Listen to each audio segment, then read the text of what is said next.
अचण तुही जो भागन जी भरी आहे हिक मुंद चढ़ी आहे बीजा रात ठरी आहे। नाज़रीन असां टने मोहम्मद खान जे ॻोठ जलान सुमरो में मौजूद आहियूं जिते सिंध जे अवामी शाइर मुंशी इब्राहिम जी 75वीं सालगिरह मल्हाई पई वञे। अॼु सालगिरह जे मौक़े ते टने मोहम्मद खान सां तालुक रखंदड़ अदीब ऐं मुंशी इब्राहिम जा वेझा अज़ीज़ संदसि आख़िरी आरामगाह ते मौजूद आहिनि। उन्हनि गुलनि जी चादर चाढ़ी आहे। अचो त उन्हनि सां ॻाल्हि ॿोल करियूं त हू कहिड़ा तासरात ॾियनि था। मुंशी साहिब जी जेका शाइरी आहे सा हिन धरती मां फुटी निकिती आहे। उन धरती में धरती जे धणी जो अक्स समायल आहे।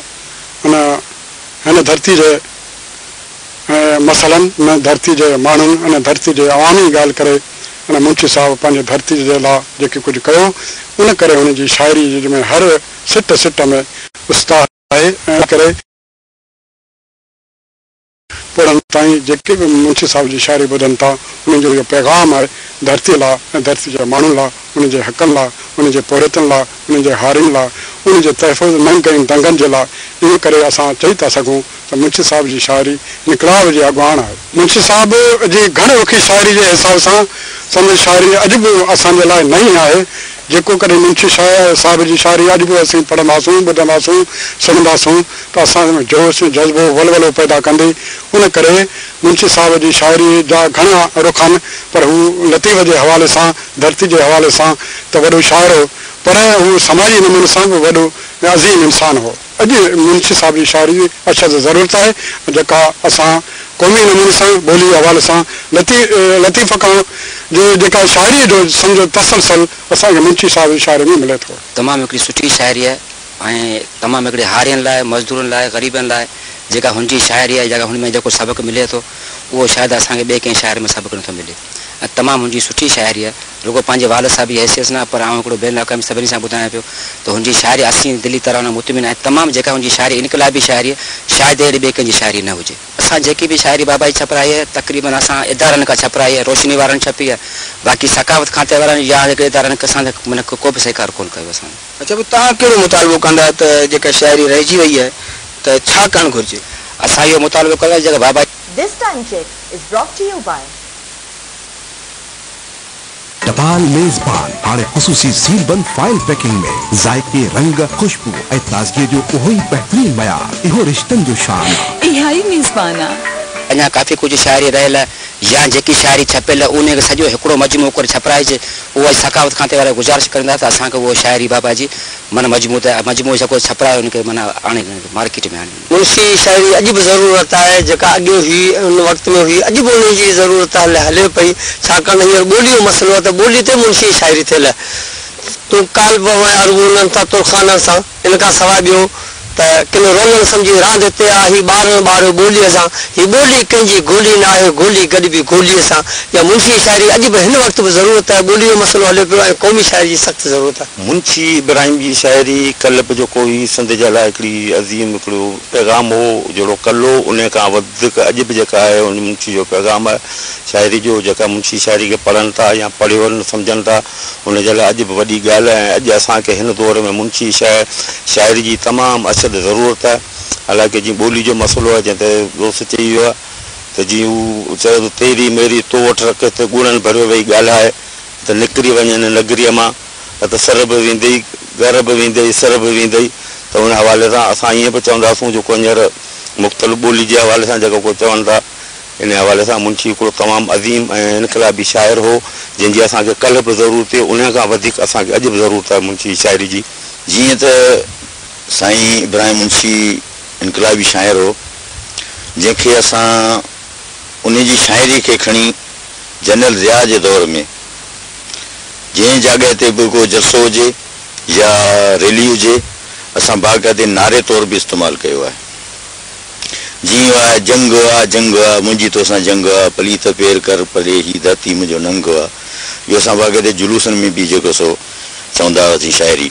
असांजे सिंधी सकाफ़त जा जेके जीअं फ़नकार आहिनि चाहे फनकार हुजे, चाहे अदीब हुजे, चाहे शाइर हुजे, या जेके भी असांजी सकाफ़त वारा आहिनि उन्हनि खे महिरबानी करे नज़रअंदाज़ न कयो वञे। मुंशी इब्राहिम जी शाइरी अॼु के दौर में अॻूणे खां सख़्तु ज़रूरत आहे। मुंशी इब्राहिम मरूम साहब मुंहिंजूं तमामु घणियूं कचहरियूं थियूं तमामु, ऐं मुंशी खे हमेशह मूं सिंध ऐं सिंधी माण्हू जेके मज़लूम ग़रीब मिसकीन उन जे लाइ मूं जाखोड़ींदे ॾिठो, जेका उनजी शाइरी मञा शाहिदी मिले पई, जंहिंमें चए पियो त बाबाणनि जा ॿार बरे में केरु ॿुधाए बरंदा केसी, जोट मथे नि जीजल जा ई ॻाढ़ा ॻोढ़ा गरंदा केसी। अहिड़े क़िस्म जा हुन जा सभई शेर मिलंदा। ऐं जॾहिं बि कचहरी कईसीं फ़क़ति इहा सिंध जी ॻाल्हि कंदो, सिंधी माण्हुनि जी ॻाल्हि कंदो। कई उन जूं असां वटि सावरणियूं आहिनि, कई उन जूं ख़बरूं असां वटि आहिनि, इहे इनशा अल्लाह ताला वक़्तु अचण ते असां ॿुधाईंदासीं। मुंशी इब्राहिम जी शाइरी जी अॼु के दौर में तमामु घणी ज़रूरत आहे। शाइरी जे हिसाब सां नौजवाननि खे बि अॼुकल्ह जे नौजवान जेके आहिनि उन्हनि खे तमामु घणी ज़रूरत आहे। जीअं आउं बि उन्हनि जो तमामु घणो फैन आहियां। उन्हनि जो हिकिड़ो शेर जेको मूंखे तमामु घणो पसंदि ईंदो आहे, ऐं हमेशह उहो चवंदो रहंदो आहियां, तव्हांखे ॿुधाईंदुसि।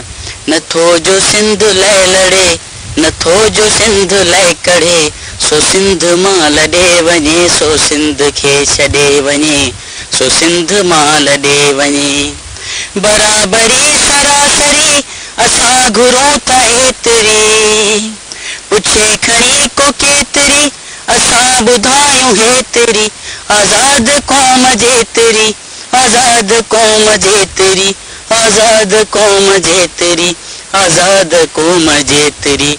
जो सच इन्हीअ तां सड़े, जो सच इन्हीअ तां कढ़े, सो सिंध मां लॾे वञे, सो सिंध खे छॾे वञे, सो सिंध मां लॾे वञे। तव्हां मुंशी इब्राहिम जा फैंस पियो, कीअं तव्हां जी शाइरी खे ॾिसो? साईं जी शाइरी तमामु मज़ामियती ऐं सुहिणी शाइरी, इनकलाबी, ऐं जंहिंजी अॼु बि असांजी ज़रूरत आहे, ई कल्ह बि आहे ऐं इनशा थींदी रहंदी। ऐं आउं उनजो तमामु वेझो थी रहियो आहियां, ऐं इनशा असां उन जूं अहिड़ियूं सावरणियूं ऐं उन जूं कचारियूं ऐं उन जा अहिड़ा ॾियारा मल्हाईंदा रहंदासीं। हिकु मुंदचरी आहे, ॿीजा रात ठरी आहे, अहिड़े में अचण तुंहिंजो, अहिड़े में अचण तुंहिंजो, भाग जी भरी आहे।